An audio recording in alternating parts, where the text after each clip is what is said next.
Hello and welcome to Original Soundchat, where video game music is a work of art. On each episode, it's our goal to help you learn about 2 soundtracks from the world of games, as well as the people, stories, and critical tracks behind them. My name is Joe DeVader. And I'm Peter Spezia. We're brought to you by Anonymous Dinosaur and Rhymes with Asia. It's time to appreciate great OSTs and the games they come from without getting too bogged down in music theory. Joe, what are this week's games? Up first is the GameCube launch title that finally put the younger Mario brother in the spotlight to explore a haunted house, 2001's Luigi's Mansion. Following that is 2010's 9 Hours, 9 Persons, 9 Doors. The game that kicked off a trilogy about escape rooms before they were popular in real life, alongside a splash of supernatural mysticism. Happy Halloween in a couple days. Yeah, or 2 days off, but Tuesdays, they happen. It's also the end of your supernatural spooky Octobers for Original Soundchat. Yeah, I'll miss them, but also I'm glad to be able to do games that aren't that. Yes. Brings up a varied list of options. So because it is Halloween this week, it's time to bring out the spooky games. For Luigi's Mansion in particular, that coincides very nicely with a game release here in 2019. But for me, I wanted to bring to the table one of the spookiest games I've played. And I don't play many spooky games, but I wanted to talk about this one and its great soundtrack. So, Joe, how are you doing? I'm doing pretty all right. I'm pretty excited for Halloween. Still been doing my my horror game streams over on Nintendo World Report tonight at time of release. If you are listening to this on the 29th, tonight is the last one. I'm playing Layers of Fear, and then starting next week, I'm just going to be doing a new stream show. Yeah, should be neat. Check that out over at Nintendo World Report on Twitch. But for now, let's get into talking about the composers that we've been mentioning over the course of this show. They still continue to do great work, and so we'd like to talk about the things that they are doing. They're making waves, making headlines with some composer follow-up news stories. First of all, Bear McCreary, he is returning to compose to Netflix, and he is composing the horror series there known as Eli. So that popped up. Bear McCreary doing more work outside of video games. Always great to see. I don't know if I'm going to watch that. So it's weird. I like scary games, but scary movies are still like a thing I just don't watch. When you have the agency in games, it's all under your control. So maybe there's something to be said there. In other news from last week's episode on Oxenfree, the composer Andrew Rorman, aka Scientific, he came back to score After Party from Night School, which comes out today at time of release. So yeah, that's cool. And that's also why we did Oxenfree last week, and you should absolutely give that game a shot. I haven't played it yet, obviously, because we record these in advance, but I'm very excited, and you should be as well. I'm definitely looking forward to checking it out on Xbox Game Pass there, that's for sure. Lena Raine announced that she is working on a new project with the studio Bunny Hug Games. It's a really cute studio name, but everything outside of this is a secret on what this project actually is. So, of course, good to see Lena Raine getting more work from her awards and whatnot from Celeste. Yeah, I'm very excited to see what it is. And this is not the one we talked about before, which was Chicory, A Colorful Tale. This is a different game. Right. As far as I'm aware. So, 2 Lena Raine projects possibly coming up in the near future. Speaking of coming up in the near future, there is an action sports indie game called Dunk Stars, a basketball game, it seems. One that's trying to get the NBA Jam sort of feeling, as far as I can tell. It now has a Steam page after being in development for 6 years, and the reason it's being brought up now is because it has been revealed that Laura Shigihara is actually the lead composer for the game. Oh, neat. So that's cool. Yeah, so I think those are pretty much all of the headlines we cobbled together this week. It's just still, we get this now slate of composers whose work we follow, and you should check out our Twitter account over at Soundchat OST. We'd like to follow all these different composers that have Twitter accounts. So if you'd like to follow and do the same, feel free to check out our follows there and, do the same there. So Joe, let's get into game number 1. Yeah, let's talk about Luigi's Mansion. So Luigi's Mansion was actually originally released in Japan on September 14th, 2001, and then it got an American release following in November, so the next 2 months later. And then Europe and Australia actually wouldn't see it until May of 2002. So, back in those days when PAL regions waited so long for every release for seemingly no reason, it was actually a launch title for the Nintendo GameCube. It was one of 3 games that came out on launch day for the GameCube, the other 2 being Super Monkey Ball and Wave Race Blue Storm. A 3-game launch lineup sounds unthinkable these days. Well, I mean, we both bought a 3DS at launch. Maybe not so unthinkable. But that had Nintendo. No, I'm kidding. It had Street Fighter 4. Yeah. Supposedly the highest selling version of that game, which is weird. So, in Luigi's Mansion, as you might guess, you play as Luigi, the younger Mario brother in, let's be real, the most famous Player 2 character of all time. Mm-hmm. Like, arguments could be made for Ken. There's probably a couple others that I'm Tails. not... Tails. Like, there's probably others that I'm not remembering, but let's be real, it's Luigi. Like, Luigi is the Player 2. And this was like one of the first games to star him. In fact, I want to say it was the first, because before this it was like Mario is missing. And if you think that counts, then don't talk to me. I think the Japanese title for this is Luigi Mansion. Like, it set it up for like, Mario Sunshine or Super Mario Sunshine. But yeah, it's not like Luigi no Mansion or whatever, but it's just Luigi Mansion. And so it's just one of those weird little things where it's like, they could have set that up for more if this really took off. And in Luigi's Mansion, Luigi gets a letter that says, "Hey, you won a mansion in this contest that you didn't enter. That seems kind of weird, but hey, you won a mansion." And of course, when Luigi tells Mario this, Mario is like, "That doesn't check out. Give me the address of that mansion. I'm going to go check it out." And he does, and he disappears, and Luigi goes to meet him, but he doesn't find the mansion that was advertised to him in the letter. Instead, he finds a very creepy, haunted mansion full of ghosts, and also finds that Mario has been kidnapped by said ghosts and trapped inside a painting.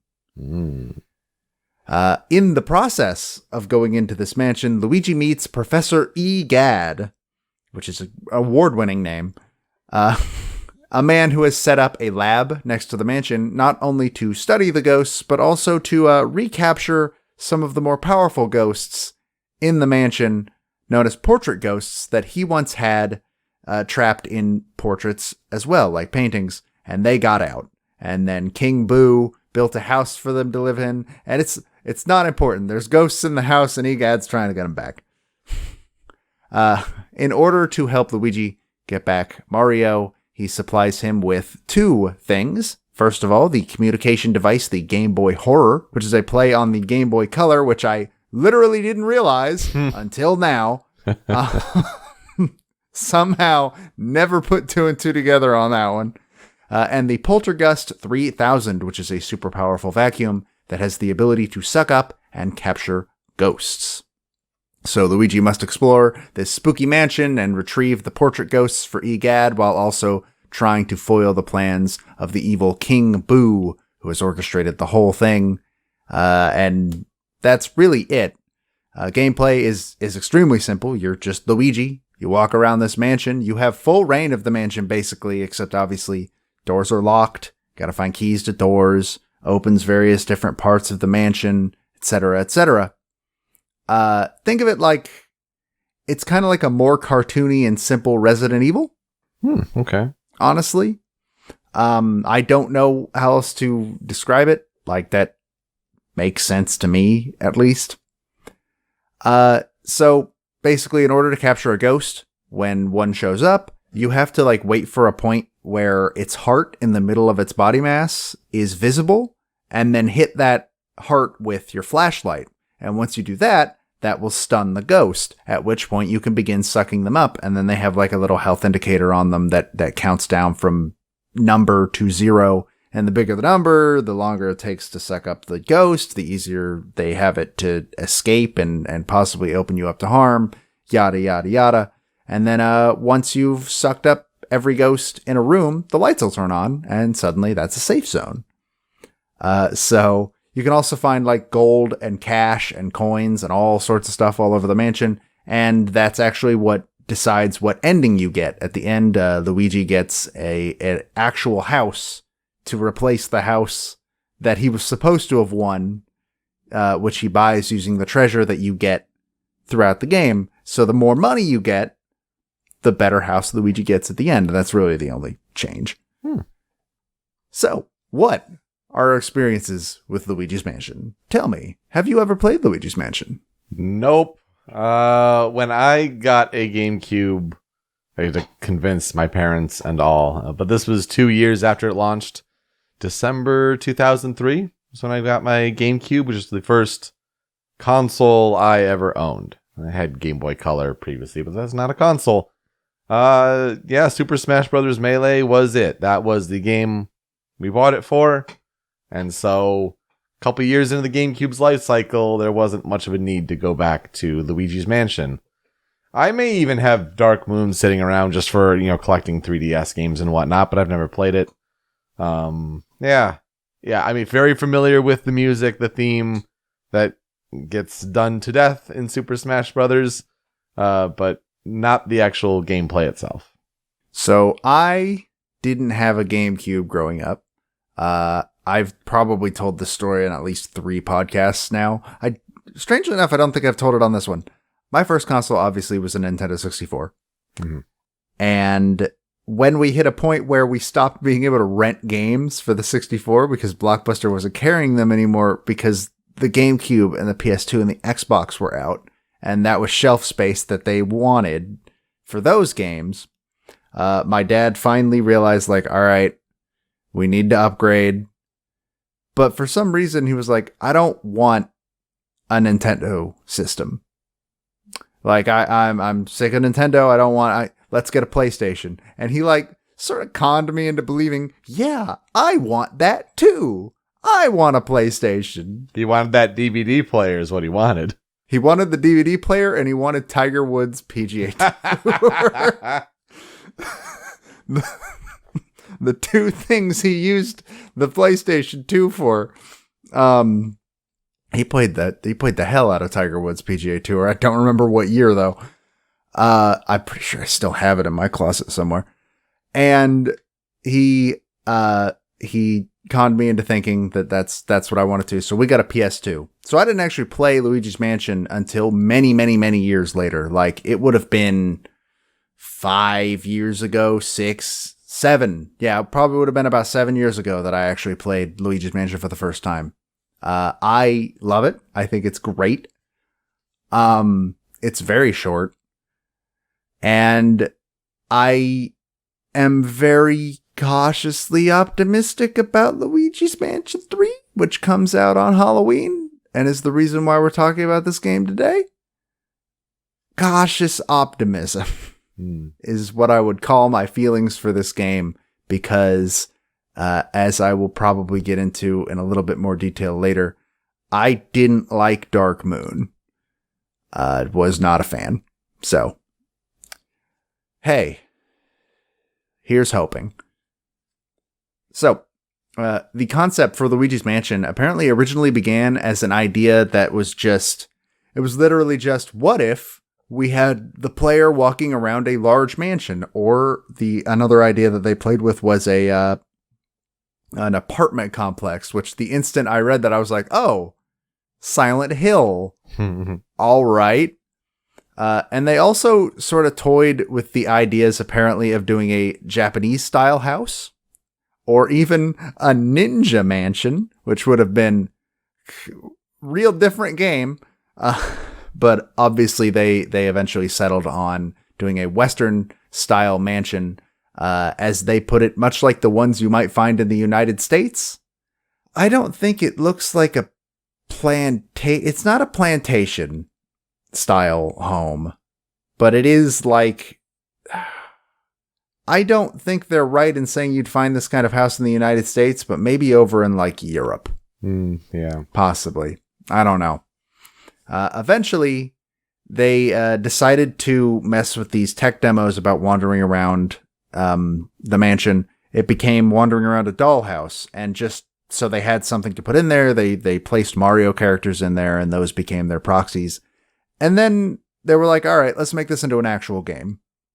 And once that moved into full development as a standalone game for the upcoming GameCube, they were like, all right, Luigi is our main character because we, quote, wanted to do something fresh. Because again, Luigi starring in his own game and his own franchise wasn't really a thing at that point. Luigi was just the person that the other player plays as in Mario games. Sometimes, because at that point, I don't even think like Luigi was in Mario World, and then the spin-off games, and then he was a palette swap in the original Super Mario Brothers. Like, he was in the Super Mario Brothers games and Super Mario World, and then like Mario Party and tennis and things like that. Yeah. Yeah. So like Luigi wasn't really his own character. He was just a character that was packaged with Mario a lot. So they figured like that will give us room to do something new, something we haven't done yet. Apparently, the general layout of the mansion had been decided pretty early back during the tech demo stages, such as the fact that it would have 3 stories, it would have a basement, but they did have a couple of areas that they ended up not using, such as a desert and prairie level, which obviously got scrapped when they decided it was going to take place in a mansion. And they decided it was going to be level 2. Though they did say that they almost put in a cave system under the house. So that would have been kind of interesting, but that obviously that was thrown out. They didn't really mention why. I didn't really find a huge amount of information on this outside of like one interview that in traditional style, I had to use the Wayback Machine to actually go read, because that seems to always be the case. Old game publications from this era, their stuff's just gone. Yeah. Like Wikipedia cites it as its sources, but then it's just gone. It's weird. Apparently their biggest challenge was keeping it varied. They wanted to make sure that each room felt like it would actually be there. Like a big problem when you watch a lot of like horror game videos and play a lot of horror games, you run into a lot of bad ones, because when it's the big hot button indie genre, as it is right now, because everybody thinks they can just do a horror game because they all took the exact opposite lesson from Five Nights at Freddy's that they should have. One problem is that if it's a game that takes place in a house, the house does not look like something somebody would live in. Like, there are just rooms that are around with no rhyme or reason. My favorite streamer, his name is Alex Stacy. He is one of the people over at Loading Ready Run. They do a show called Watch and Play, which is one of my favorite stream shows ever, where one of them, Graham, goes and collects a bunch of really bad games, like just absolute garbage that sometimes people are selling on Steam, and he'll make Alex play them because Alex is a designer. And one of his biggest criticisms a lot of the time is that this building looks like it was designed by somebody who's never been inside of a building. I imagine a big challenge for, obviously, Nintendo knows what they're doing.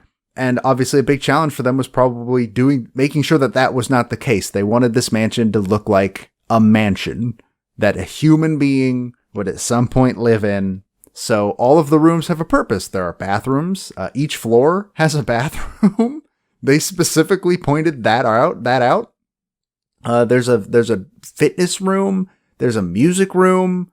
Every room is unique and has a reason to be there and actually makes sense in terms of the floor plan. Mm-hmm. So I find that very interesting. And they consider that one of their biggest challenges. They don't elaborate on this part, but apparently early designs for the game featured an RPG system that would upgrade certain rooms in the house after you did certain actions. I don't know why they refer to it as an RPG system. And they also don't go into detail about what the hell that could possibly mean. They say that the reason they dropped this was specifically so that they could focus on getting the vacuum mechanic working instead. Because remember, kids, doing video game development is just a series of trade-offs. So the character designs were obviously done fairly early. Obviously, Luigi was done already because he looks like Luigi. That's not hard. But all the ghosts and stuff like that, because I guess there was an assumption at one point that this game would probably wind up on the Nintendo 64. And director Hideki Kono, like straight up word for word, says that he does not actually think the move to the GameCube and its disc-based optic system instead of the N64's cartridge system, he doesn't think that did much to change their overall design or art style, except maybe making it a bit less polygonal. In fact, he doesn't think it changed like anything about the game's design, and I don't believe him. Because that doesn't sound right.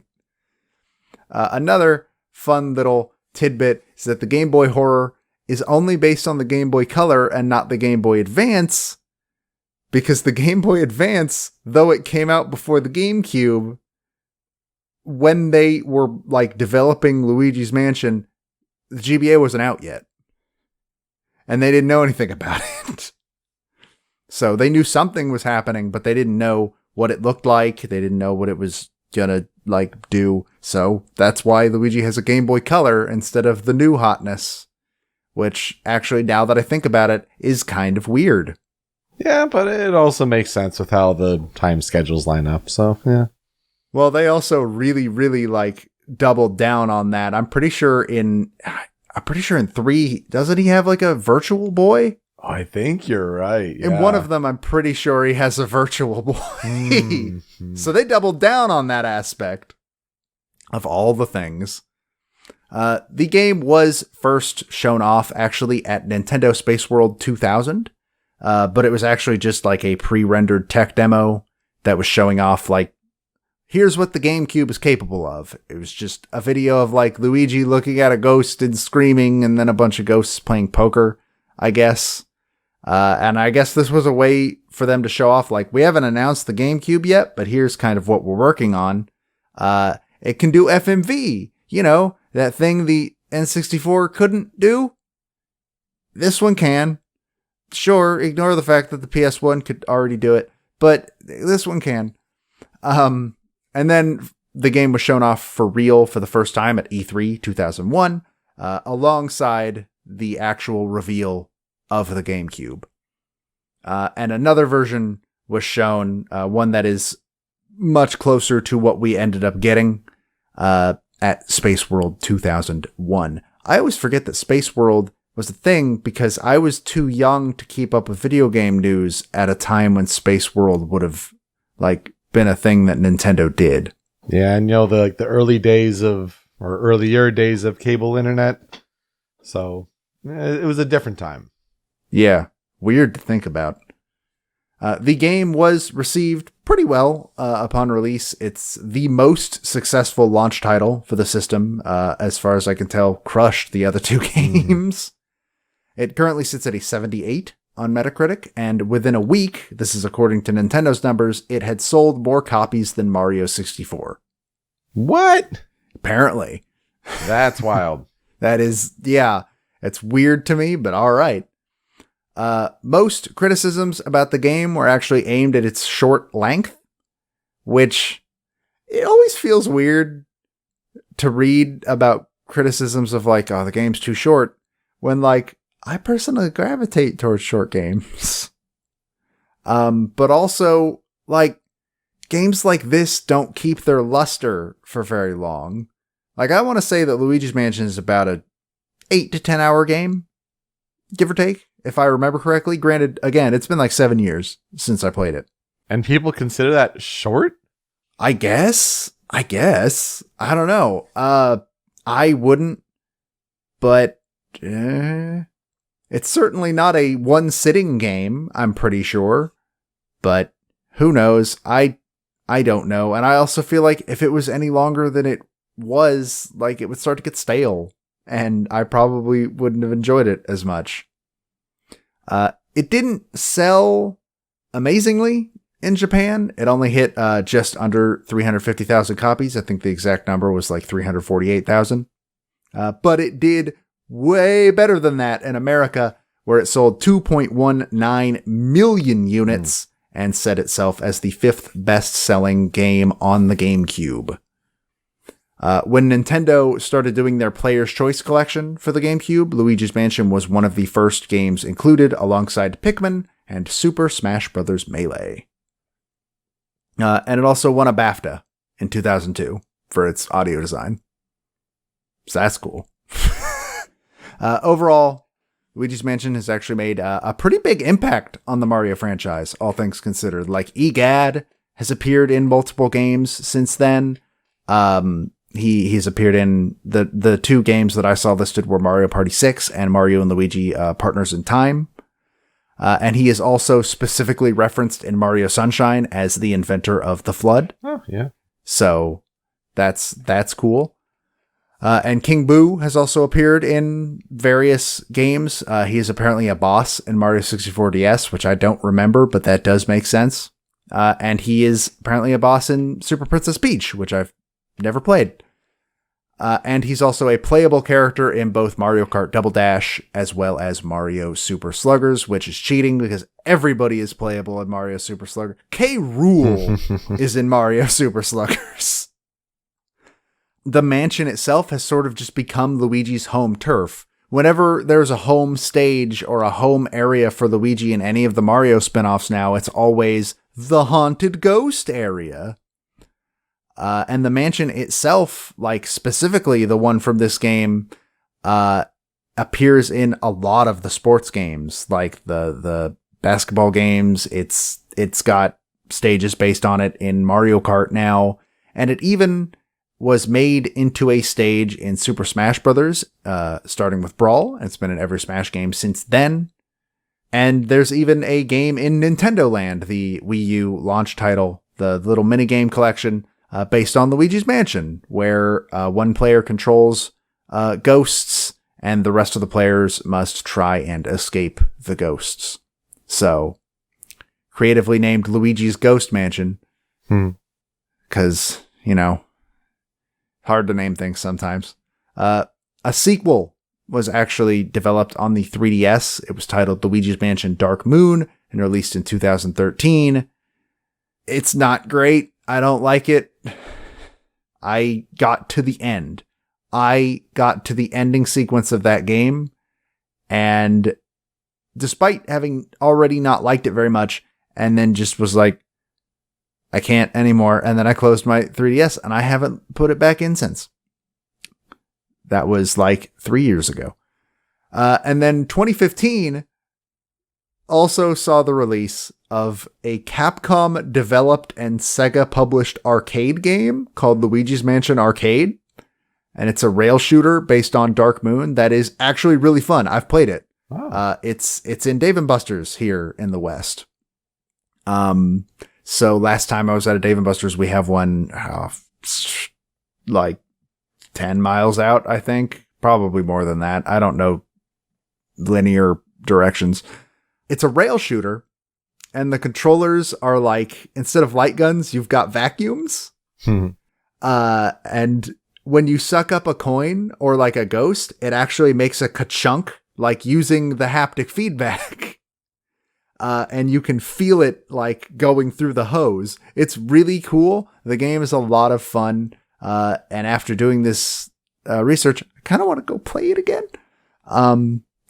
And then there was also a remake of the original Luigi's Mansion that released on the 3DS last year in 2018, which happened to introduce the new character Gooigi, which is a Luigi double made out of slime, who is a prominent part of Luigi's Mansion 3, which, of course, releases on Halloween 2 days from today. Third game of the series. Please be good. This is all I ask. But anyways, let's get into the most exciting part about talking about Luigi's Mansion, and that is the composer, because it's one of the big ones, which makes it even worse that I could not find a huge amount of information on him. It wasn't nothing, but it wasn't a huge amount. Let's talk about Kazumi Totaka. Kazumi Totaka was born August 23rd, 1967 in Tokyo, Japan. And like I said, I can't find much, and I especially can't find anything on his days before he joined Nintendo. But what I can tell you is that he joined Nintendo R&D1 in 1992, where he made his debut composing for the Game Boy game X, which was a Japan-only sort of 3D. It was like Star Fox, I guess. Mm-hmm. It was in tunnels and things like that. The music was in Brawl. Yeah, that's how most people in the West know about X, is because the music was put in Brawl. As far as I'm aware. There are probably some crazy people that knew about X before that, but most of us didn't know about it until Brawl. Once the N64 era started, he was actually moved to Nintendo EAD, where he worked closely with people like Koji Kondo. Since then, he has become the usual sound director for Yoshi and Animal Crossing, like both of those series specifically, and he's also the voice of Yoshi. As well as also being the voice of Shy Guy, Captain Olimar, Birdo, and KK Slider, who is actually based on him. 100% based on him. Named after him. Yeah, named after him and everything. I believe Totaka is specifically like his nickname at Nintendo, and that's why they named the character that. Always cool to remember that. And also, he voices Egad in Luigi's Mansion. Specifically. So he gets around. He does a lot of voices. Whenever Nintendo needs like a weird voice. That's not Charles Martinet. Yeah, they apparently just go to Totaka. Whenever they need a voice that's not actually saying words. Right. That's a good way of putting it. They go to Kazumi Totaka. But by far the most famous contribution of Totaka to video game music is, and we cannot talk about him without talking about it. We've mentioned this, I think, once before. Maybe twice. No, maybe twice. I don't know if we mentioned it during New Leaf. We mentioned it during Animal Crossing New Leaf. And then Link's Awakening, yeah. Yep.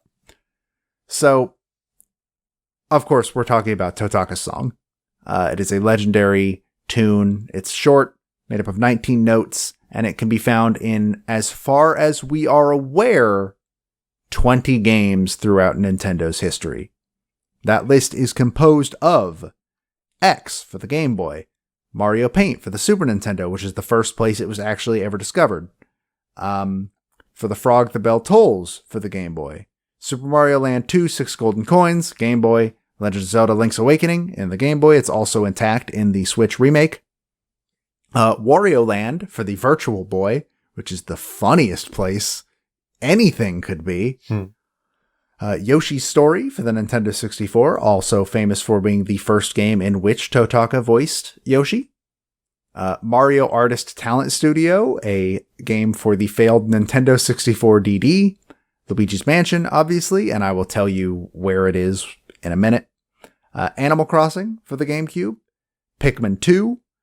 Yoshi's Touch and Go for the DS, Animal Crossing Wild World, Animal Crossing City Folk for the Wii, Super Smash Bros. Brawl for the Wii. I did not know we finally found where it is in that game. Whoa, okay. apparently on Saturdays, and this apparently has not been confirmed in Wii U or in Ultimate, but apparently on Saturdays, you know how 8 o'clock, Cake of Cider comes out, plays the song.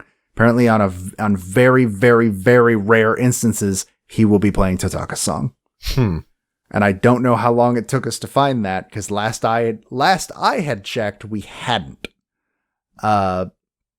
Xscape, which is a DSiWare game that was a sequel to X. That is an Animal Crossing New Leaf, Yoshi's New Island. The most recent place it was discovered being Mario Kart 8, which actually took people forever to find. Apparently on one of the tracks where there are a bunch of Yoshis watching the race, if you turn off all the music in the game and then pull up real close to them, they're humming Totaka's song. But it's too quiet for you to ever hear it over the music. That's such a devilish place to put it, because I imagine he's had to get kind of creative with hiding it now that we can like data mine stuff. So, and it is also in Animal Crossing Happy Home Designer.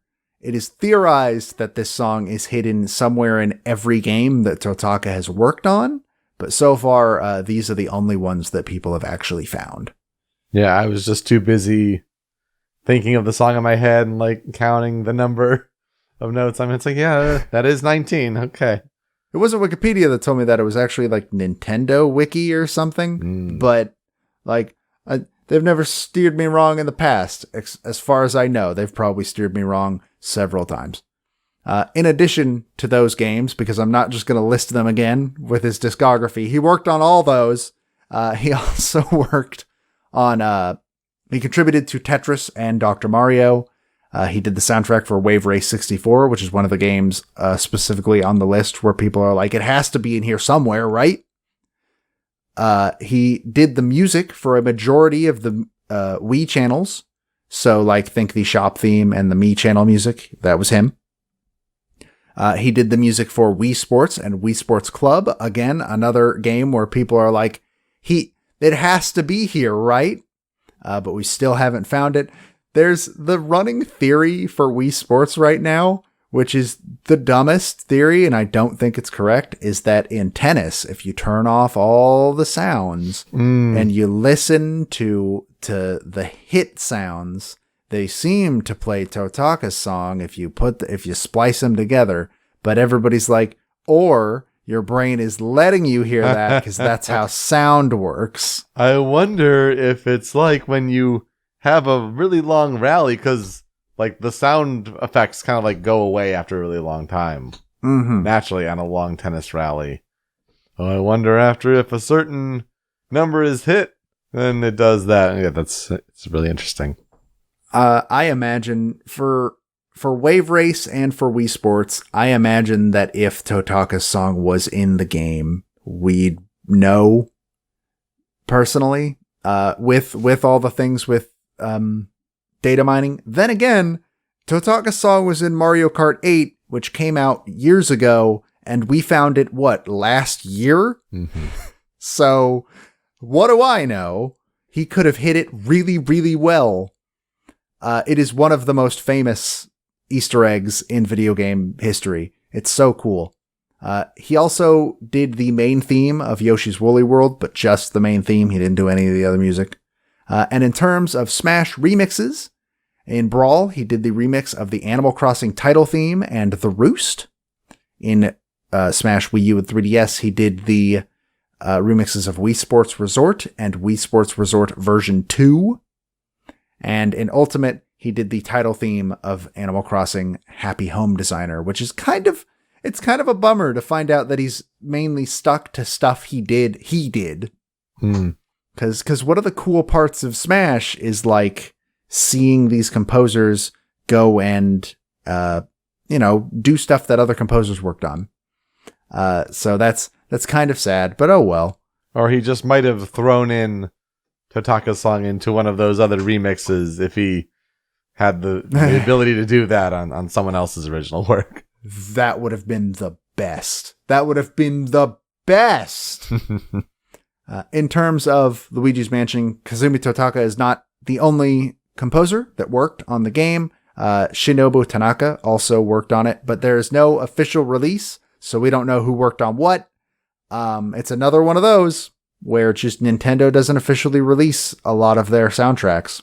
Good old GameCube days, especially. Yeah, so we can't like specifically credit which one worked on what track because we don't know.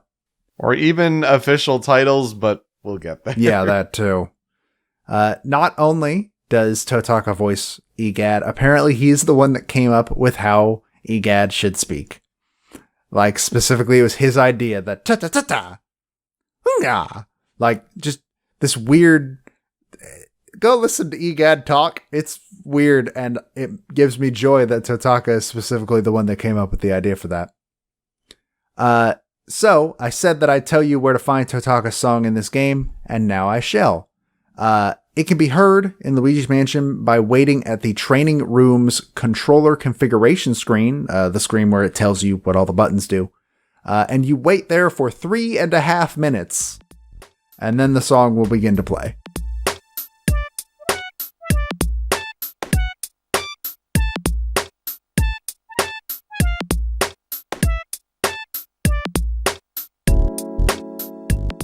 So that's how a lot of the Totaka song stuff, early stuff, is done. It's just stand on this screen for this long, and then it'll just start playing. People have also found a version of the song in the data that implies the Portrait Ghost Melody Pianissima might play it in some way during her music quiz sequence, but a method of getting the song to play has actually yet to be discovered.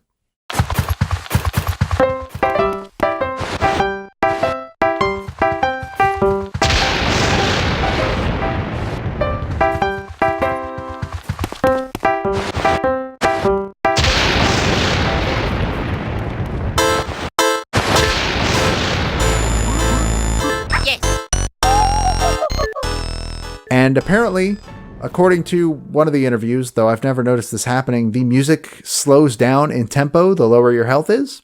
And I don't think I've ever noticed that happening, but I figured that was a cool tidbit to go ahead and put in there. Makes sense, though. So let's get into our 5 critical tracks, starting with Haunted Halls.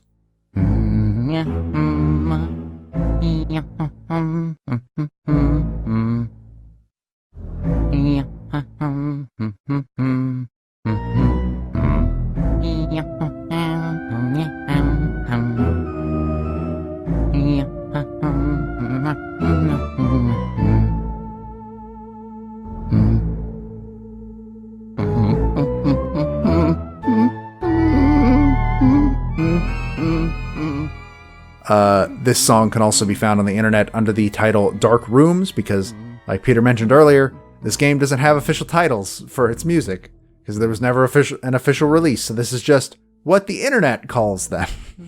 So if you like the song, you have a couple options on what to search for on YouTube.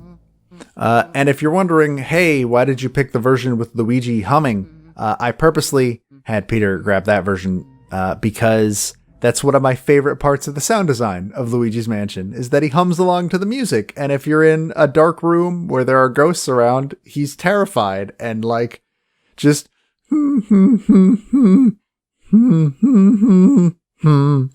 and I love it. It gives the game so much personality. And then when you're in a lit up room, he's like humming happily because, yeah, I'm safe. Ghosts ain't in here.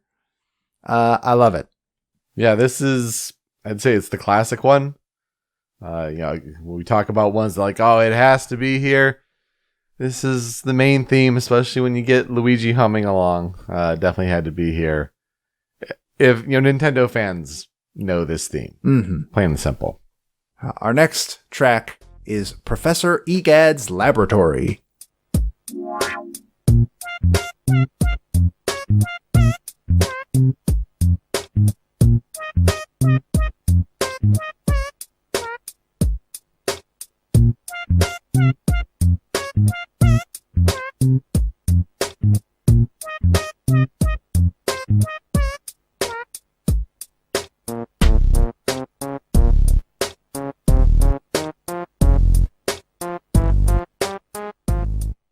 This song sounds like Egad is about to like drop the sickest rhymes like possible for an old tiny white dude to drop.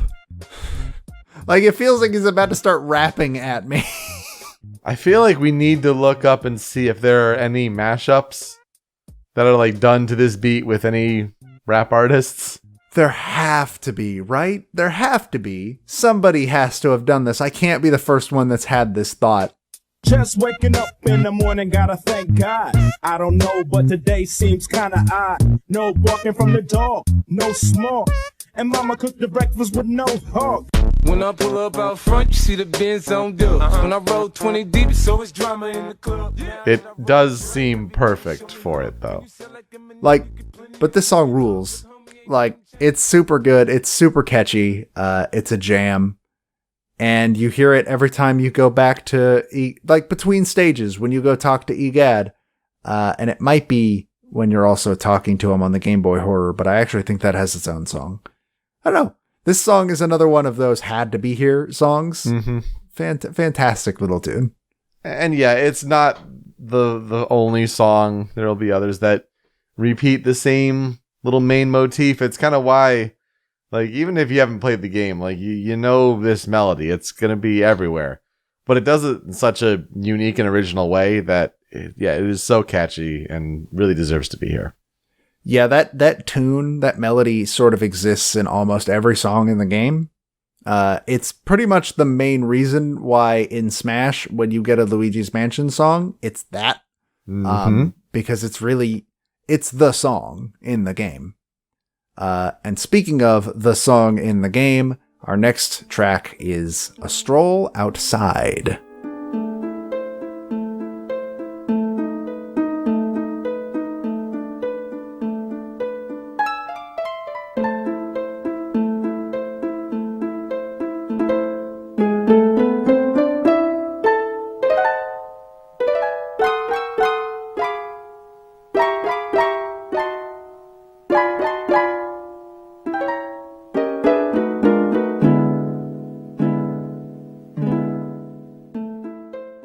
Or it's sometimes simply titled Outside.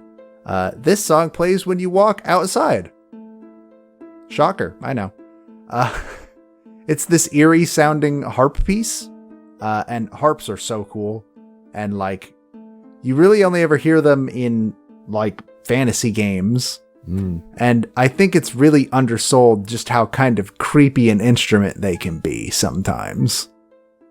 And so I really, really like this song. It's very simple, but it's good. Especially when, yes, it is the same melody, but there's almost like a grace to it because of the instrument. But you're right, there's also an eeriness because it's the only instrument at play here. And I think that absolutely adds to the sort of atmospheric feel of it. Usually when I say atmospheric, it's because it's like a soundscape and not really a song. But this pulls off being a song and super atmospheric at the same time. Love it. After that, we have Eerie Conversations.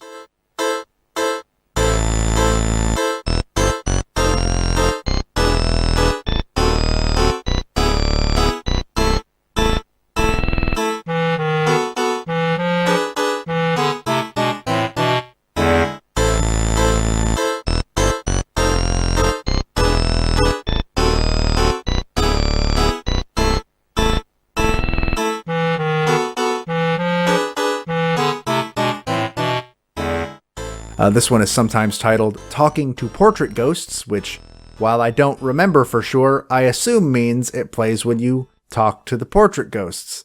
Again, it's been 7 years. From what I can gather, that's what it is, based on like YouTube comments and stuff like that. It's a goofy little spooky song that feels like it should be playing in like an old Looney Tunes cartoon. Or like an old Disney. It's like an old cartoon, like one of those black and white ones that had like the ghosts walking around goofily around haunted houses and stuff. I don't know. And that harsh harpsichord really, really helps. Like this just feels cartoony and goofy to me. I love it. Yeah, the extra distortion in the instruments. Definitely a brief piece, but yeah, it's effective. And our final track is Bogmire.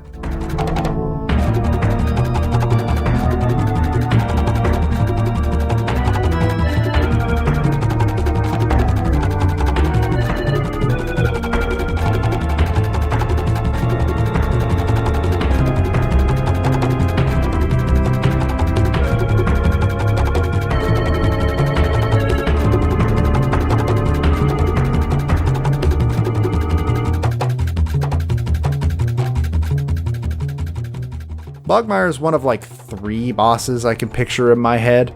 Again, mostly because like I've only played it once, and that was years ago. But Bogmire is just this big swamp ghost thing, and I only remember him because I've seen like sprites of him.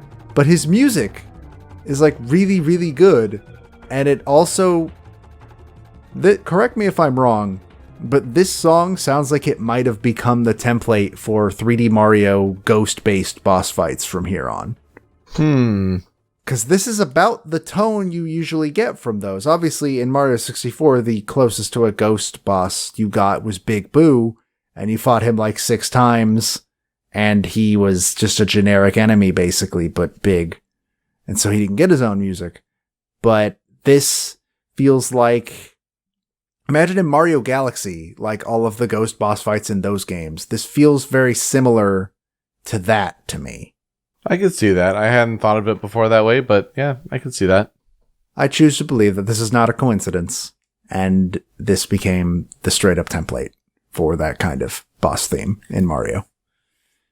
And Bogmire's cool, I guess. I don't remember anything about him except for what he looks like, but he's cool. As for tracks on the cutting room floor, I got 2. One is the training theme.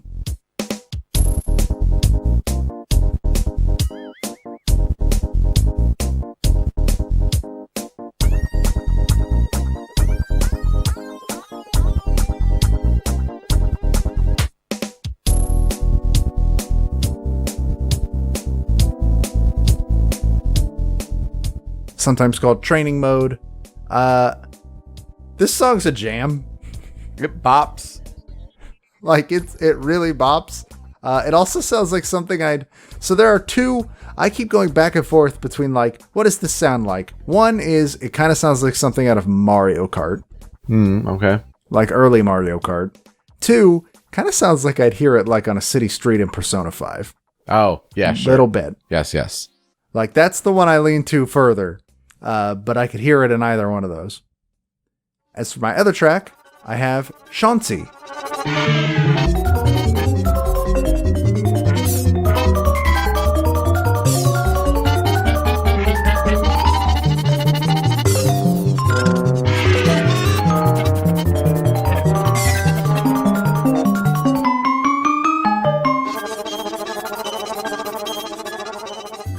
Sometimes titled Shanti's Crib.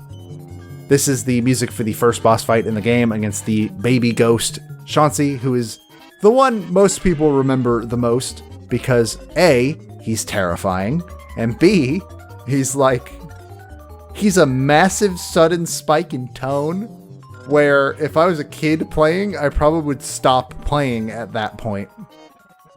Even though, like, he's not that scary, but something about baby ghosts and the sound of a baby crying, it's weird and off-putting, and as a kid, I probably would have been like, nope, I'm done.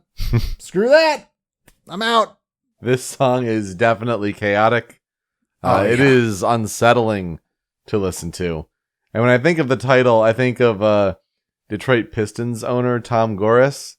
And a couple years ago when former point guard Chauncey Billups had his number retired by the Detroit Pistons, the owner's kind of kooky, and so it's like turned into like a sound drop around like Detroit sports radio where he just goes, Chauncey!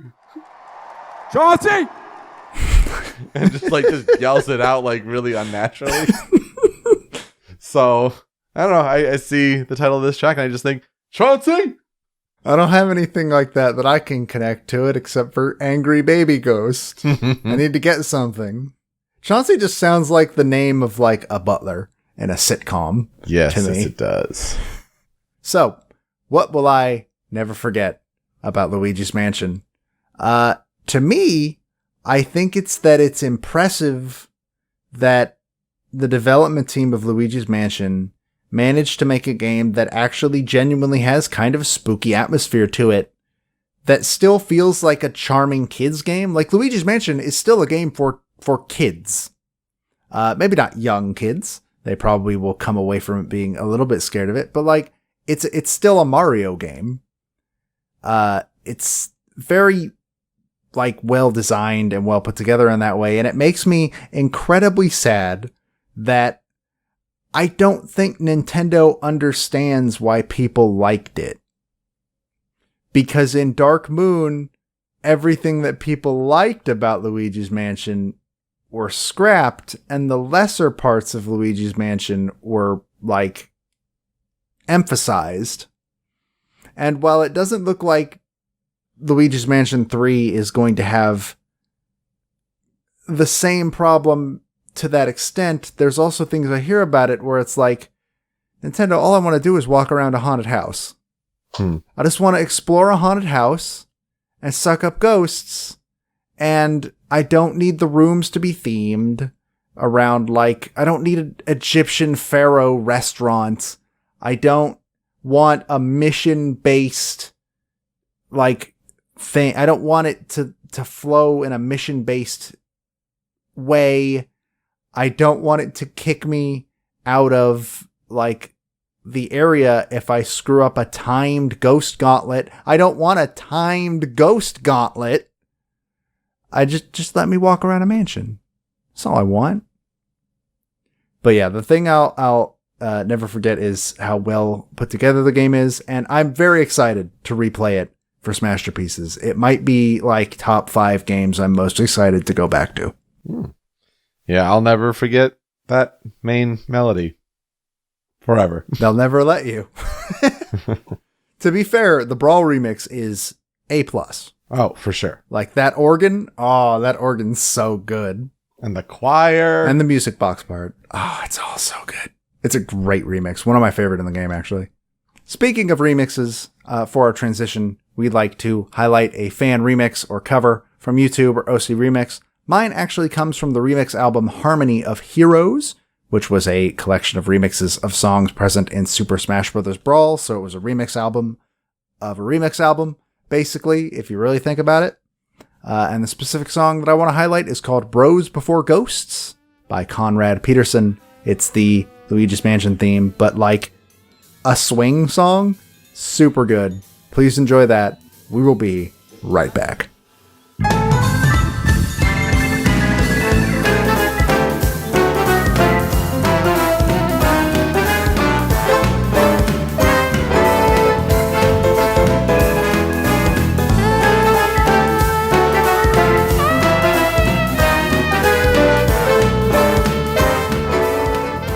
Alrighty, here we go. Let's talk about 9 hours, 9 persons, 9 doors.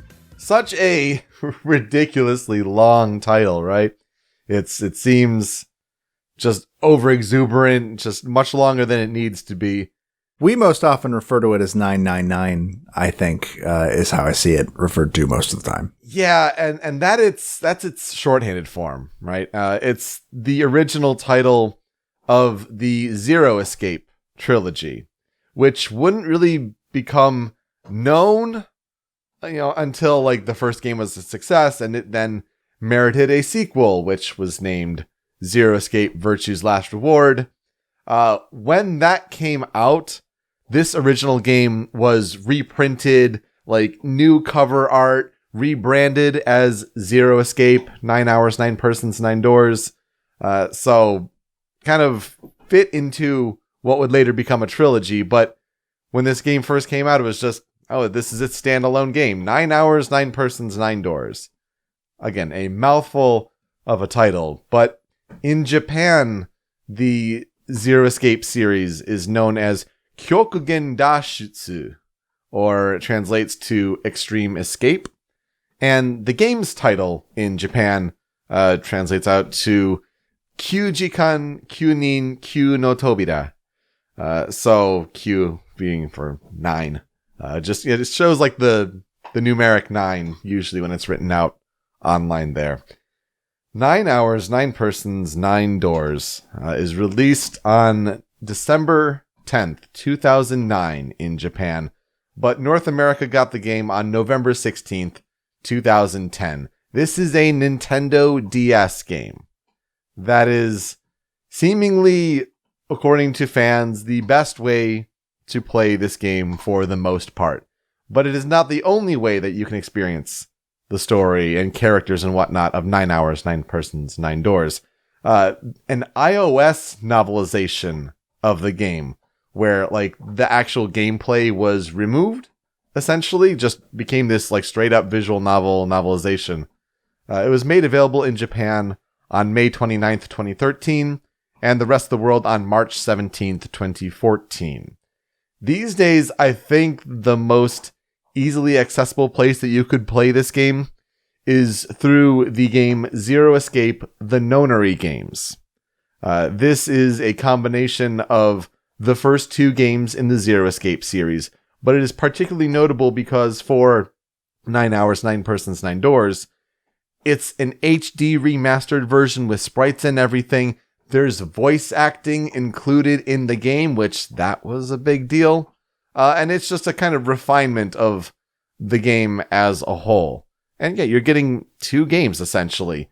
This launched, the Nonary Games combination pack launched on PS4, Vita, and PC in North America on March 24th, 2017. Now, it launched for about $50. I would not get it at that price. I think that's still a little too high. But it's a good thing that you can frequently find it on sale, sometimes for as much as 85% off. That brings it down to $7.50. Pretty sure a couple weeks ago it was like 90% off for some reason, or it was like a couple months ago. Yeah, so it does get pretty low, and I think that's your real sweet spot entry point. Not to shortchange, developers' money and whatnot, but if you're looking to get into the Zero Escape series, like that's your real entry point. Though, like I said, most fans do swear by the DS version. It's the original vision for the project, and it has, let's call it, special plot elements that just don't translate as well in the other ports when it comes to playing specifically on the DS or 3DS. But yeah, it's just the original. Though it lacks one big thing, and I'll touch on that later when we talk about how the game was reviewed. 9 Hours, 9 Persons, 9 Doors is developed by Chunsoft, published by Spike in Japan, and then Axis Games in North America and Europe. What is the game? It's primarily a visual novel, but it has these point-and-click adventure gameplay segments. Now, the gameplay is focused around the idea of an escape room, where the player is locked in a self-contained room and must solve puzzles and use acquired objects to find the means to leave said room. Now, escape rooms have certainly blossomed in popularity over the last several years as far as a real-life event space that friends can go to and challenge an escape room. But this was a time before all of that. And so this is like escape rooms kind of encapsulated in video game form. Like, this is what you need to play if the idea of going to an escape room appeals to you. The narrative in 9 Hours, 9 Persons, 9 Doors is that it's the year 2027, and a college student named Junpei has returned home to his apartment after a long day. But a gas-masked, hooded, rain-coated figure named Zero is already inside, and they use a gas canister to make Junpei collapse. Now, when our protagonist wakes up from his slumber, he finds himself in a cabin aboard an early 20th century ship, and there's a bracelet on his wrist that's kind of locked on there that displays the number 5. Now, when Junpei looks out the window, the little circular window of his cabin, it begins to crack and water starts to enter the room. So, throws you kind of right in the mix early where, yep, this is an escape room. Good luck. Escape the room while it's being flooded from the inside. So Junpei does so, and he leaves the room, but then discovers that he is one of 9 people with differently numbered bracelets on that have been brought aboard this ship by Zero to participate in something called the Nonary Game.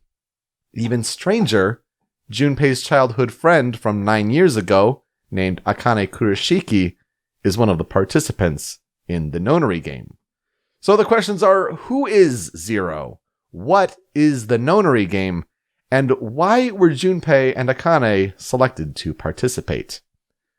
So this is where I'll ask you, Joe, what are your experiences, our experiences, with 9 hours, 9 persons, 9 doors? I played it, honestly, probably very shortly after I played Luigi's Mansion for the first time. Mostly on your recommendation, if I remember correctly. I got it through Gamefly. It was like one of 3 games that I ever got through Gamefly when I was using that service. Man, one of these, I should probably like re-sign up for that, huh? And I don't remember a lot from it. I think I've seen the Nonary games on sale a couple of times and have considered buying it. And I don't know what stopped me from doing so. Haven't played any of the sequels. But yeah, I remember that first scene and I can picture the 2 main characters. And I can picture Zero, obviously. But that's really about it. There are a lot of things that, like, if I just mentioned certain words, it could definitely bring back memories, I would think. But those would be spoilers. And I'm going to be very light on those because the Zero Escape series is a franchise that I like to evangelize. I like to really recommend it to those that are interested in visual novels and really good writing and storytelling. This game in particular, it gets a little wonky in the sequels of this series, but this original game is just fantastic, especially when you consider the DS and you play that version. What's accomplished there with the sprite work, the little dit when text is being spoken out, like there are pitches to it to have you kind of try to imagine the character's pitch of their voice. The soundtrack and the sound design, will get to it. It's phenomenal. But yeah, like this is a really special series to me. And so when I think of like spooky games that I like, this one definitely came to mind.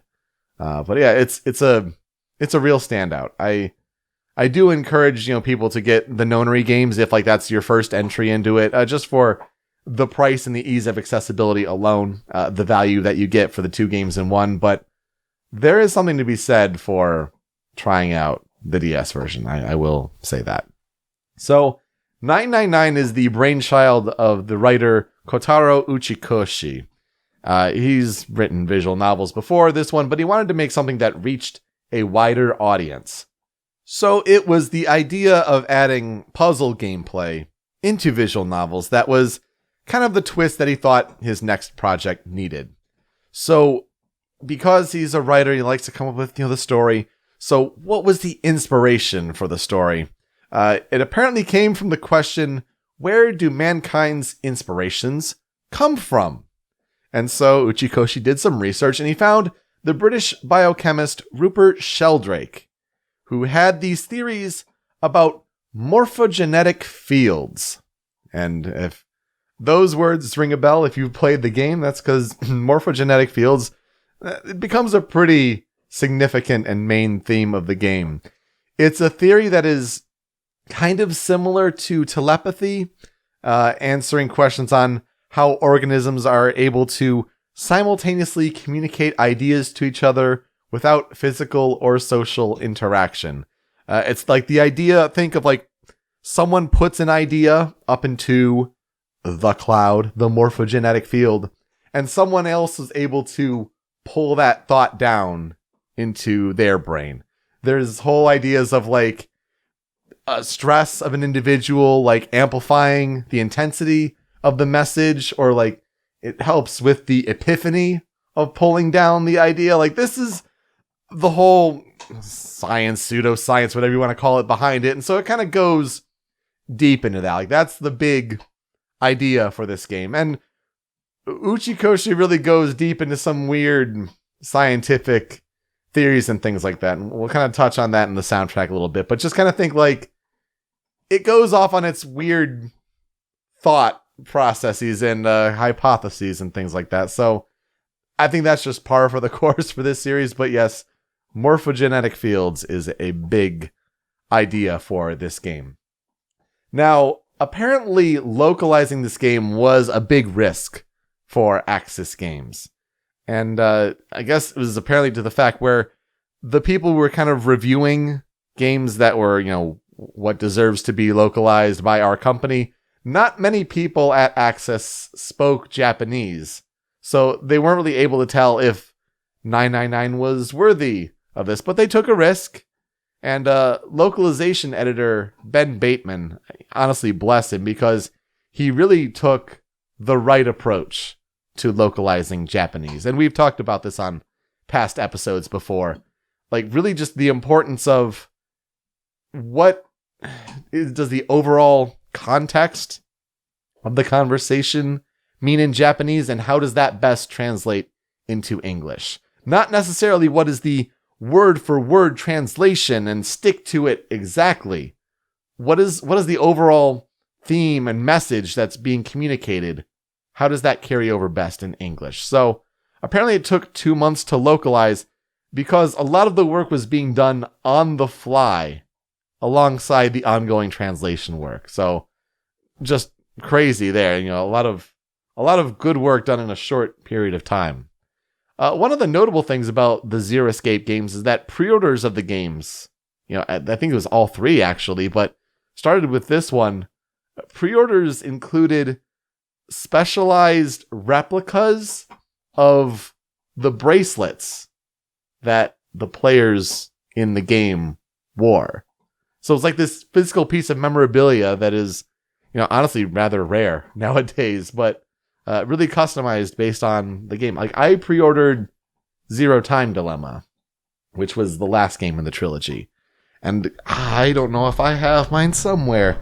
But maybe I do, but just not around here with me. But yeah, I've got mine still. Oh, no, it's in my other room. But yeah, it's like I have the bracelet that was, you know, customized and stylized for that game. But it's a whole different look in this one in 999. How was the game reviewed? It was reviewed positively, like pretty well. A Metacritic average of about 82. I think it's one of these games where, like, some players, some reviewers love it, sing its praises. Some may not understand it or get it as much, to be honest. The writing and the plot was a high point of praise, but I think a lot of the critical response when it came to the puzzles was mixed. And I think that's justifiably so. They're pretty well designed. They're satisfying to solve, but there are some in this game in particular that are very obscure. A lot of numerology, a lot of different bases for numbers and things like that. So when I tell people about this game, it's one of these things where it's like, if the escape room puzzles don't do it for you, like, no shame in using a guide, honestly. Like, don't have that stop you from experiencing the fantastic narrative, honestly. I am somebody that would argue there's never shame in using a guide, to be honest. Mm-hmm. Personally, especially for games with puzzles. As long as you give it the old college try, if you can't figure it out, there's absolutely no shame in looking it up. Absolutely. OSC guaranteed. So we'll get to talking about the soundtrack, certainly. But it's sound design, the music, praised as masterful, especially for a game on DS. I did mention the one original fault that the DS game does have, though, and it's a pretty significant one. It lacks a narrative flowchart, which makes navigating, you know, the story through multiple playthroughs rather difficult. And this was necessary, still is necessary, to discover the true ending. You have to hit a certain ending and then run through it again in like a different door order to find the true ending. But it makes it difficult when you don't see how the branches of your kind of flow out here. Because you hit certain points of the story where it's like, well, we can go through this numbered door, or this numbered door. And it like makes a difference how the story plays out. But future iterations of the game, even starting with the iOS version, the Nonary Games has it, like includes the flowchart. But there are a couple other things that these kind of take away, if that makes sense. So the game was really only recognized on gaming websites for its narrative as far as awards go. It wasn't, one that, took home awards in 2010 or anything like that. But it was different people on websites evangelizing for it. Like, Jason Schreier on Kotaku said it was one of the must plays of that year. Like RPG Fan said it was among the 30 RPGs that had to be played between 2010 and 2015. Like it's up there as far as like kind of these cult hits. And I say cult hits because it wasn't a very popular game as far as sales went. You could argue that if you're listening to this and you're like, I've never heard of this game, well, it's probably why. 9 Hours, 9 Persons, 9 Doors was the 11th mature rated game in the DS library at the time, and it was actually a big commercial failure in Japan. Japan, where the game was created and visual novels are a big thing, it only reached a total of about 40,000 copies sold by the end of 2010. Almost 2 years on market in Japan. Like, that's not good. Ooh, that's bad. That's real bad. But the development team was shocked by how sales were considered strong in the West. Now, could that be just stronger than what they were expecting the West to, pick up a game that was kind of originally meant for a Japanese audience? Yeah, maybe, but it was strong enough to the point that it inspired sequels. So the West kind of saved this series, honestly. And it continued then with 2012's Zero Escape, Virtue's Last Reward, and 2016's Zero Time Dilemma. Both of these games were originally released on Nintendo 3DS and PlayStation Vita, but they're now available also on PS4 and PC. Kotaro Uchikoshi recently wrote a game that was released called The Somnium Files, and that's now available on PS4, PC, and Switch, in case you're wondering what Uchikoshi is up to these days. It is definitely a game that is on my radar, Somnium Files, for the year, because it's supposed to be very good. Mm-hmm. And it's just a money thing at this point. The composer for 9 Hours, 9 Persons, 9 Doors is Shinji Hosoe. Shinji Hosoe, born on February 28th, 1967, in Garo, Gifu Prefecture in Japan. I guess he goes by the nickname Mega, which that's news to me. I've always just known him as Shinji Hosoe, but I guess in his own spare time, he does things where he's known as Mega.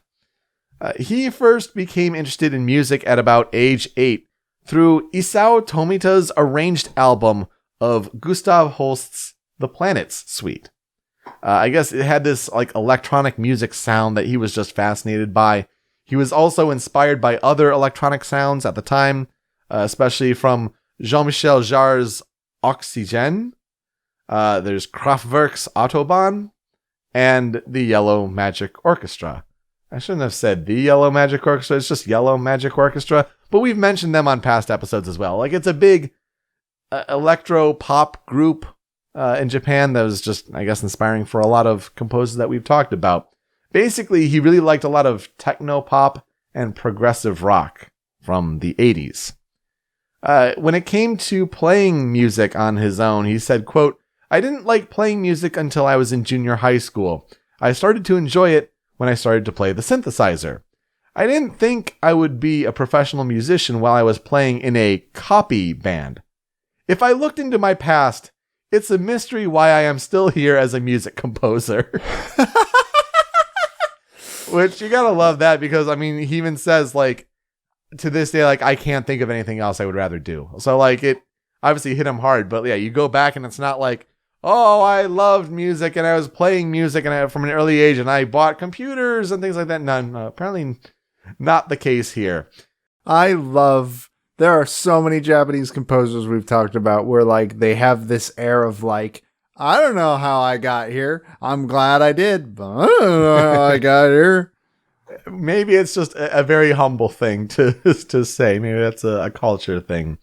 Shinji Hosoe started working at Namco, and he was a part-time game tester there at Namco.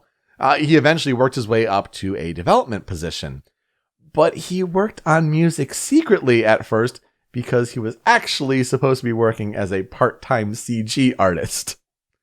And I guess his music must have been good enough to get noticed, because he worked on some notable games there at Namco, but he left after about 10 years to work with Arika. That's a Japanese publisher that is still active today. Not one you hear of too often, but they, I guess, worked on and published Tetris 99 most recently. And they also made a fighting game recently called Fighting EX Layer. Yes, absolutely. That was a massive bomb. Well, Fighting EX Layer, Shinji Hosoe composed the music for it, by the way. So there's some connection there. He also founded his own music production and publishing company called Super Sweep.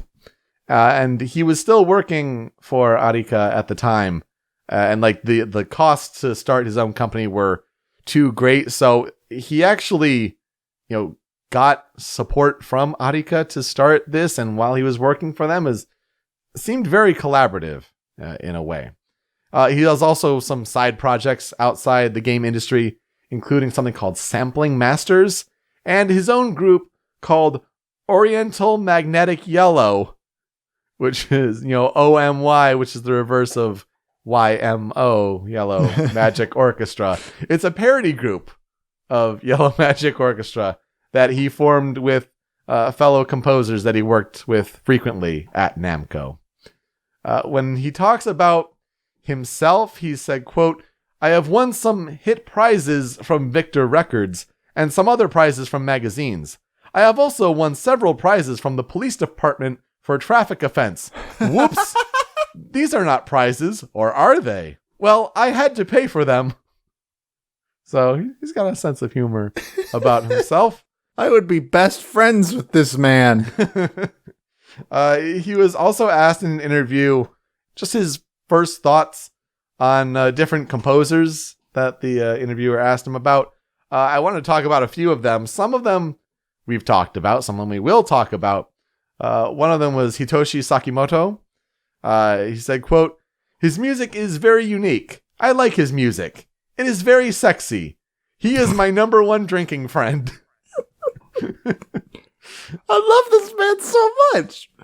He also talked about Yasunori Mitsuda, and we've talked about Mitsuda before. He said, quote, his sensitivity is very wonderful. The depth of his musical knowledge about Northern Europe has charmed me very much. He is one of the musicians you respect. And also, we will have to talk about sometime Yuzo Koshiro. We've mentioned his name a couple times on different episodes. Says, quote, he is smart. I respect him very much. His musical sense is very good. How do you become as good as him? Another interview just had a random quote kind of pulled out in the middle. I didn't see where it was pulled in from, the context or whatever, but just one of these center block quotes that said, quote, I get angry working too much. Shinji Hosoe, 2002. And yeah, if you want to get a sense of how much the man likes to imbibe in some alcoholic beverages, someone asked him, quote, what is your fondest memory working in the game business? He said, I like the rap parties. Smiley face. So, man, bless Shinji Hosoe. This man is my new best friend. I'm going to Japan and we're going to be friends. I'm on my way, Shinji. You may have to climb that list of drinking buddies, though. Just saying. So his discography, he is among the composers for the first couple Ridge Racer games, along with a bunch of other early Namco games like Cyber Sled, which he said that was one of his favorite projects or one that he's most proud of. I've never heard of Cyber Sled, but hey, I guess it's a Namco game. He also worked on different fighting game series like Street Fighter EX and the Fighting Layer series. Other games that he worked on just randomly in that discography list: Mega Man Network Transmission, Xenosaga Episode 2, and 3D Dot Game Heroes. He also is credited with the Naruto Clash of the Ninja series, but I didn't see enough details on those games with Wikipedia page itself to confirm that. I'm never going to hear the end of this next one.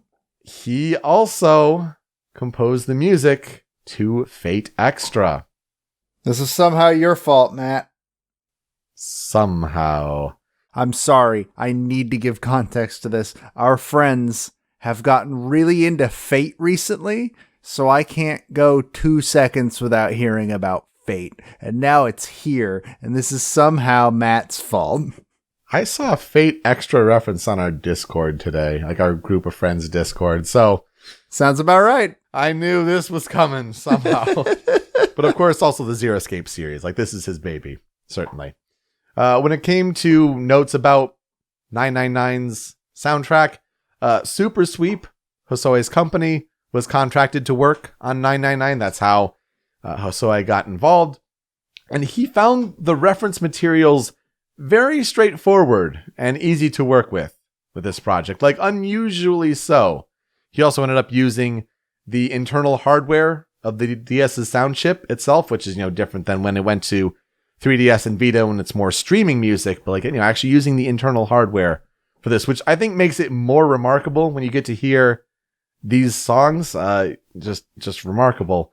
Uchikoshi, the writer, actually mentions certain tracks that he found particularly worthy of, kind of attaching himself to. Just ones that he found really, really special. He noted particularly Digital Root and Trepidation. But he also said that Morphogenetic Sorrow moved his soul the first time he heard it. And it's a good thing, because we're going to talk about all of these songs and more on the 5 critical tracks. And we'll get started with one of the first songs that is just iconic to this game, Nonary Game.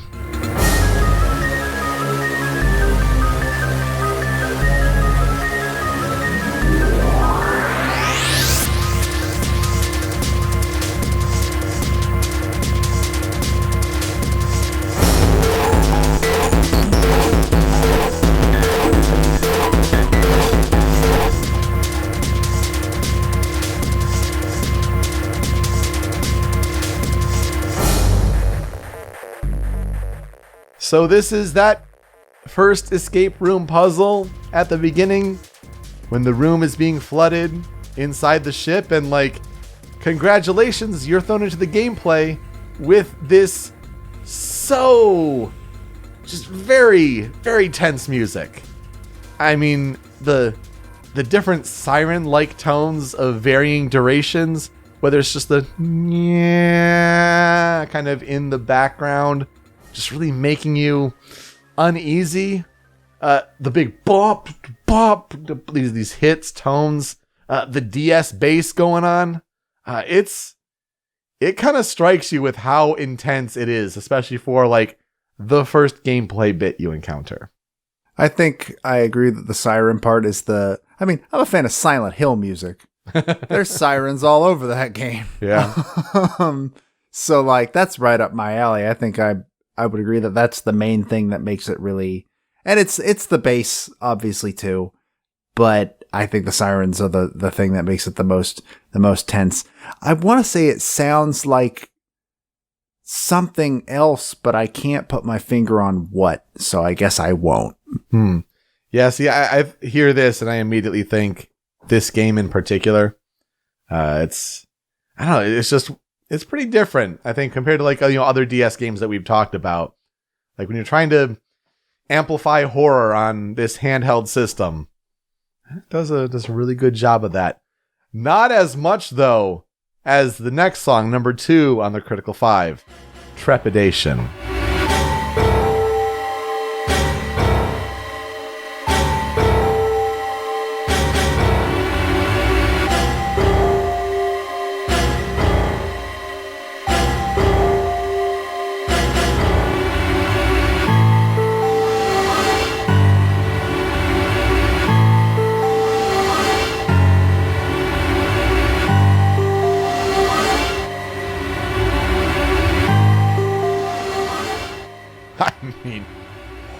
crap. Like, how did it get even more intense?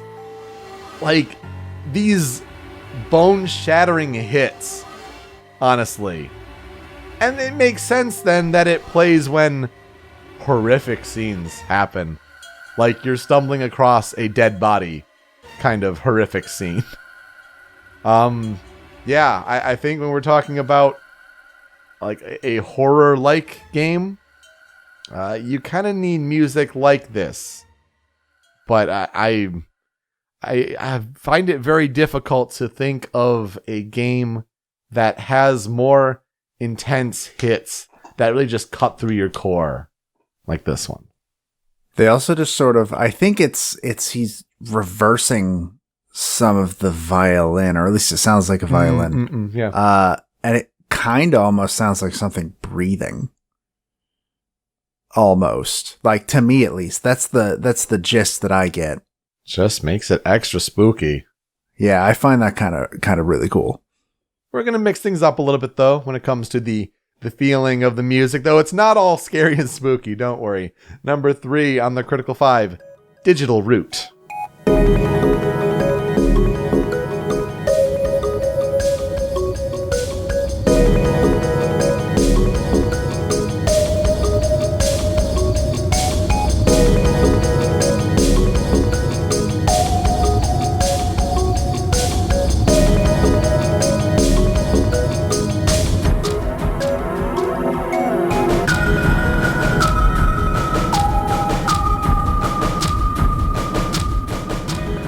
So this plays when the game is trying to explain one of its overly confusing scientific theories.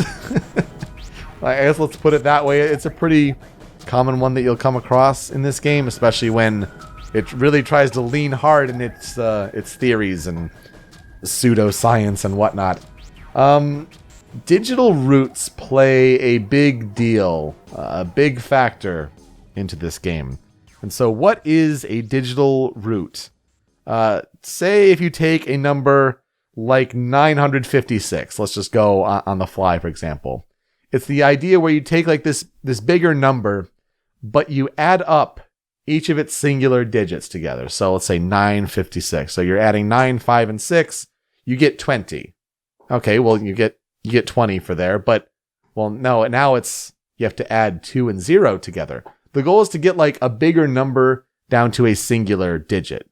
And so in this case, 956 would have a digital root of 2, because you'd take 9 plus 5 plus 6, get it down to 20, 2 plus 0 equals 2.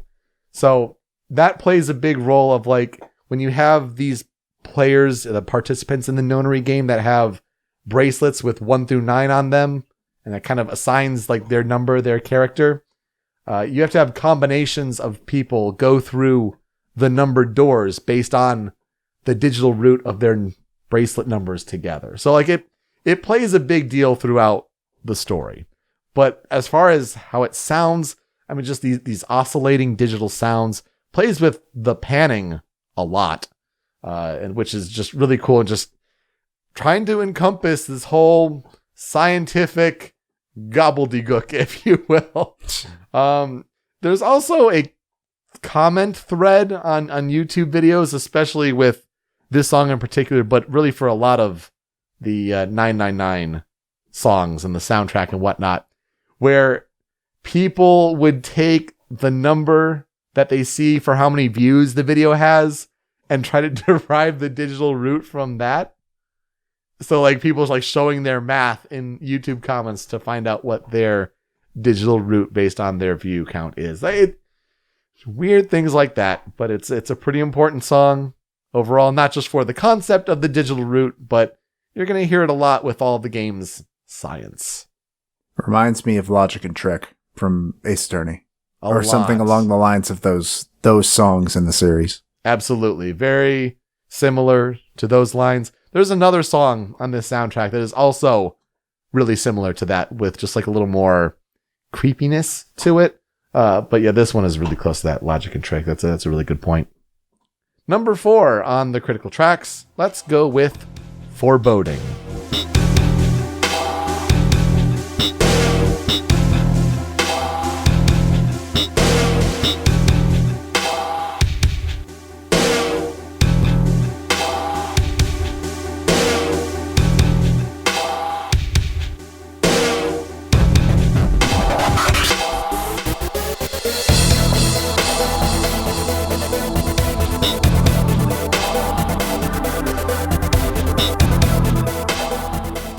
So you get a song like Trepidation, you get Foreboding. There's a lot of build-up to big events happening.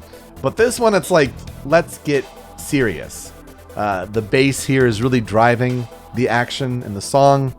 And it's leading towards a big plan being carried out and being set in motion. One of the things I like most about the song, like, yeah, you get in this groove, but then there's this wind-up sound. And it's just a wrap up, and like it kicks it up into like a higher tempo, like to another notch, as like, you know, the plan is kind of taking that next step. But just think with the DS sound chip to be able to recreate that kind of sound, that's super cool. I think I like this one a lot. It may not be on a lot of other people's Critical 5 for this game, but it's one I definitely associate with this game, and I think it really stands out. I mean, that wind-up section is really cool. The section before it, I could picture being in like a Silent Hill game. It does sound kind of Yamaoka with the heavy drum and all that. But yeah, that wind-up is absolutely the standout moment of just like, oh, all right, we're going now. All right. Yeah, it's definitely a notable song, I think, in that regard. But I had to put this song in the Critical 5. Number 5 here on the Critical Tracks. It moved Uchikoshi's soul. It's the big one. This is Morphogenetic Sorrow.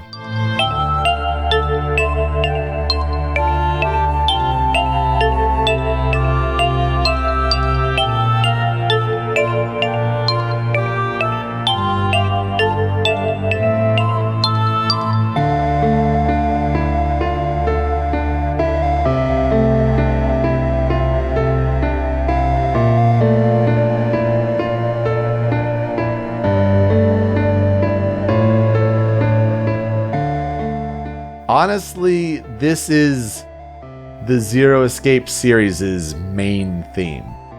Like, if there's one song that you have to tie through all 3 games as a sound and a song that plays throughout, it's this one. Like, it's Akane's main theme in this game.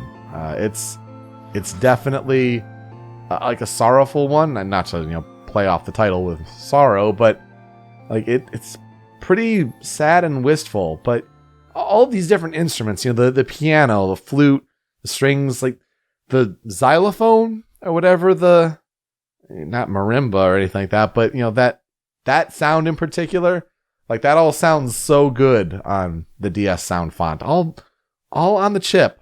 Just fantastic. Had to put this one here because it is just iconic for this series.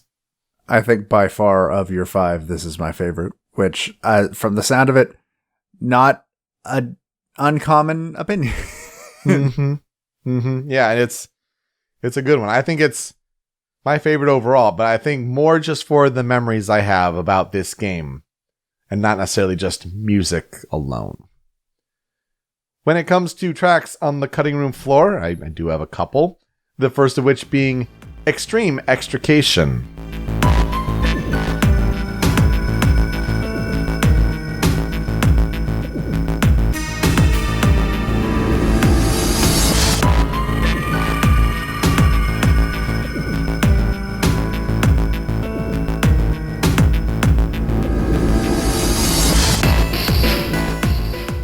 So this one plays a lot during kind of a lot of the text-heavy segments of the game. Because like there's just this driving beat and intensity.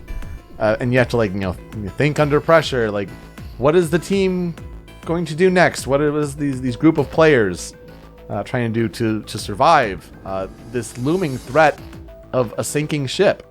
It even kind of has like these water bubble sounds in there. That's, again, really cool for a DS sound chip. But this is one, like, it's pretty common in the game, especially for a lot of the text-heavy segments.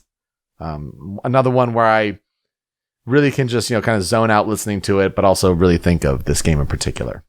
I think this is the only one on the whole list where I listened to it and was like, I've heard this song before, which obviously I've heard all of these songs before I played the game, but I have the memory of a dying goldfish, and therefore I don't actually remember most of it. But this is one that I heard and was like, oh yeah, I remember this song. Yeah. So yeah, it's a pretty common one there. So I think it definitely had to be there. And the other one is Tinderbox.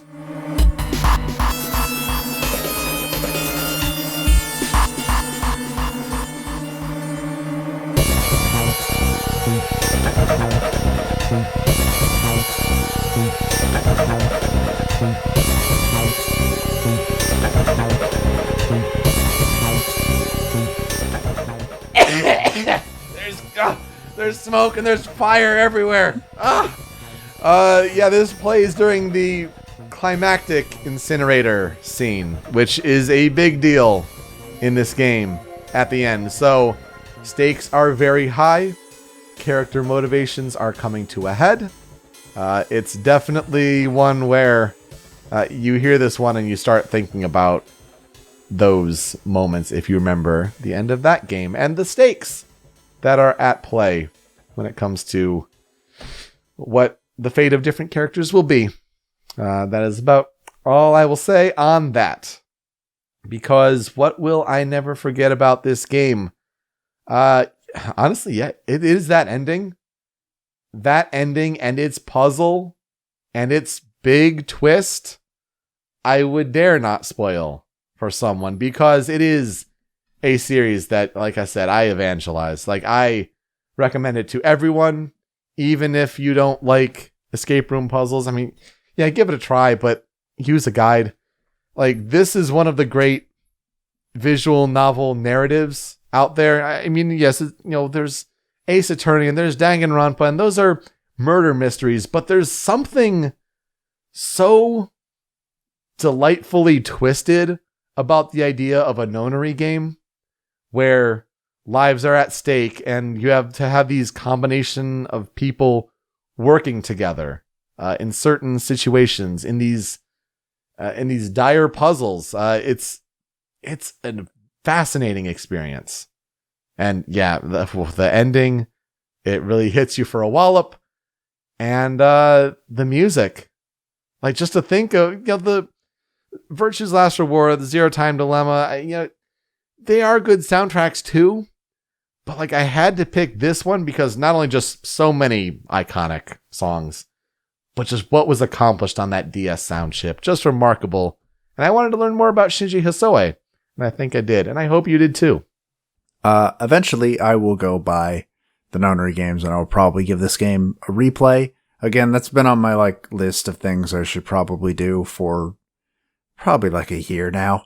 And I just haven't done it. I should have jumped on it when it was 90% off. I really should. Oh yeah. And I'd recommend everyone else out there to do this as well. So we'll see. Hopefully, I'll play it and then I can remember things better. Maybe. I don't know. The voice acting is certainly weird. I checked out a cutscene, one of the cutscenes there on a long play on YouTube, and it's like, oh, hey, Wendy Lee as Clover. Interesting choice, but all right, it works. So I don't know, it's something, that's for sure. Well, great spooky games on Halloween here, just to get the last of our spooks out here in October. So yeah, great soundtracks, great games. Thank you so much for listening this week on Original Soundchat. That will do it for us here. You can find me on Twitter at Pete Speakeasy. Joe is over at the Dobaga. The video version of the show can be found on the Rhymes with Asia YouTube channel, or also at rhymeswithasia.com, but it's that MP3 podcast version that you want. So over on Anonymous Dinosaur at anondino.squarespace.com, you can find the MP3 posts there, but really it's podcast services around the globe. So Apple Podcasts, Google Play, wherever you get your podcasts, search Original Soundchat, download it there. You can take us with you on a run, in your car, at work. I mean, we won't tell your boss that you're listening to conversations about great video game soundtracks. I ain't no narc. Yeah, we won't do that to you. So keep on listening at work. Do it. You can check us out on social media at Soundchat OST, not only for the composers that we follow, so you can follow them too, but also for feedback on how we're doing on these episodes and suggestions for games that we should play and cover in the future. How is that Spotify playlist shaken out, Joe? Neither of them.